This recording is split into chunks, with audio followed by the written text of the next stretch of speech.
ससुराल बेटी का नहीं बहू का घर होता है। विधि एक सुंदर सुशील सी लड़की थी, पढ़ी लिखी भी काफ़ी थी। मायके ससुराल दोनों जगह पे वो काफ़ी दुलारी थी। वह सबको पसंद करती थी, उसे भी सब लोग पसंद करते थे। सिर्फ उसकी ननद गरिमा का हर छोटी छोटी बात पर रोकना टोकना उसे कतई पसंद नहीं था।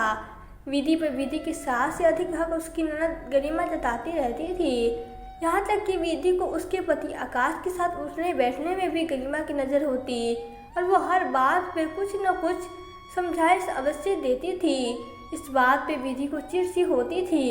विधि की सास सरोजनी जी को भी अपनी बेटी गरिमा की आदत पसंद नहीं थी। वे भी उसे हमेशा समझाती रहती थी, लेकिन कोई भी बात गरिमा के भेजे में घुसती ही नहीं थी। वो एक कान से सुनती दूसरे कान से निकाल देती थी। जैसे हर किसी के काम में अपनी टांग अड़ाना वो अपना मौलिक अधिकार समझती थी। एक दिन कमरे में आकाश और विधि आपस में कोई बात कर रहे थे। तभी गरिमा वहां पहुंच गई और जोर जोर से बोलने लगी। क्या भाभी, आप भैया से बहस करने में लगी है? मैं आपको कहाँ कहाँ नहीं ढूंढ आई। विधि ने जवाब में कुछ नहीं कहा, सिर्फ आकाश की ओर देखने लगी। तब आकाश ने कहा, क्यों गरिमा, तुम्हें हमारी आपस की बातें भी अब बहस लगने लगी है? क्या क्या कहना चाहती हो तुम? हम दोनों एक साथ उठे बैठे भी ना। अरे नहीं भैया, मेरा मतलब ये नहीं था। मैं तो बस ये कहना। गरिमा की बात को बीच में काटते हुए आकाश ने कहा, तुम्हारा मतलब तुम ही जानो और जाओ अब यहाँ से। गरिमा भी वहाँ से वापस चली आई। फिर जब शाम को रसोई का वक्त हुआ तब खाने में अपना रंग दिखाने लगी। भाभी, ये क्या बनाया आपने? आपको तो जानती है ये सब यहाँ कोई नहीं खाता। कम से कम माँ से या फिर मुझसे पूछ तो लिया होता कि किसकी क्या पसंद है।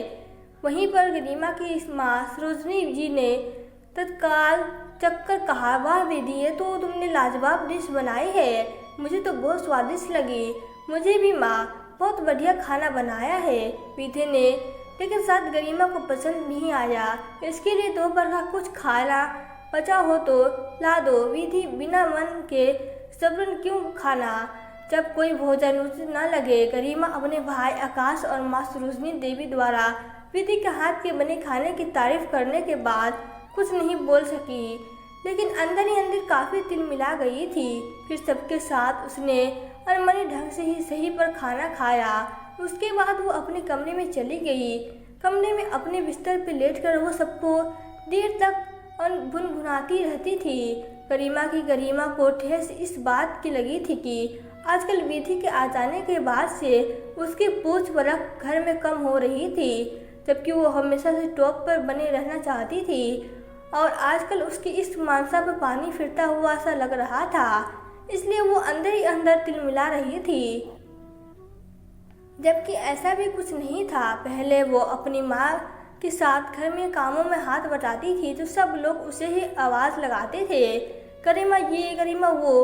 अब जब विधि घर में काम काज संभालती है तब गरिमा दूर से तमाशा देख रही होती है।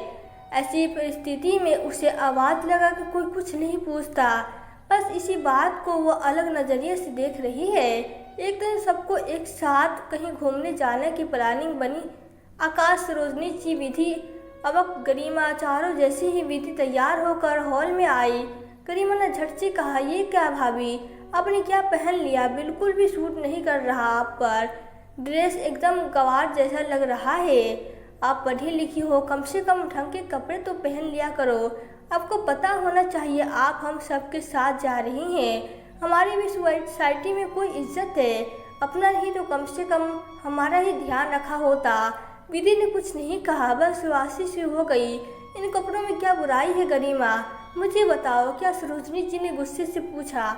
माँ, बुराई तो कुछ नहीं है, लेकिन ये रंगे बिरंगे से कपड़े गांव वालों की तरह लगते हैं। नई ब्याता है तो रंग बिरंगे कपड़े वही पहने ना।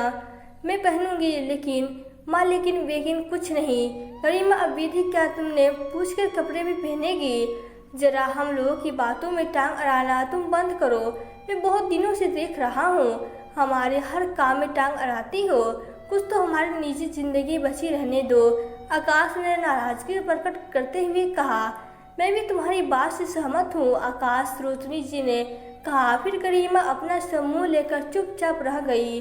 तो दोस्तों आपको यह कहानी कैसी लगी? अगर कहानी अच्छी लगी हो तो वीडियो को लाइक शेयर एंड सब्सक्राइब जरूर करें। Thank you.